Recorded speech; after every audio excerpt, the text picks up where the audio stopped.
আমি বিধানসভার কক্ষে কেন আলোচনা শুনবো কে কার কোন কুলে জন্মেছেন, ব্রাহ্মণের মেয়ে না ক্ষত্রিয়র মেয়ে না কাস্তর মেয়ে, ওগুলো তো আলোচনার জায়গা নয় এখানে। কেন মুখ্যমন্ত্রীকে লনে দাঁড়িয়ে বলতে হচ্ছেন বিরোধী নেতা শীঘ্রই দল ত্যাগ করবে? ওটা পলিটিক্যাল জায়গা নয়। আপনি মানুষের রুজি রোজগারের কথা নিয়ে প্রশ্ন করবে, উত্তর দেবেন, ওটা আপনার রাজধর্ম, কালেকটিভ রেসপন্সিবিলিটি আপনার ওই কক্ষে, আপনি ওই কক্ষের প্রধান। তা না হয়ে আমরা কি দেখছি, কতগুলো পলিটিক্স অফ ডিসপ্লে, অরাজনৈতিক ইস্যুকে উপরে তুলে আনা হচ্ছে সারফেসে, রাজনৈতিক ইস্যুগুলো যাতে, ব্যর্থতাগুলো যাতে ধামাচাপা পড়ে যায়। আপনি ভাবুন, সব ক্যামেরা প্রশ্ন করছে শুভেন্দু চ্যাংদোলা ভার্সেস ও বলছে ঠুসে দেবে।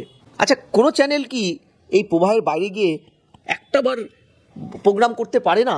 পারবে কি যে ৮,২০০ উপরে স্কুল বন্ধ হতে চলেছে?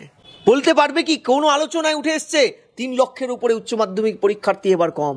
এই বেসিক কথাগুলো বলার জায়গা কোথাও নেই, কারণ যেখানে বলার কথা সেখানে কুস্তি চলছে।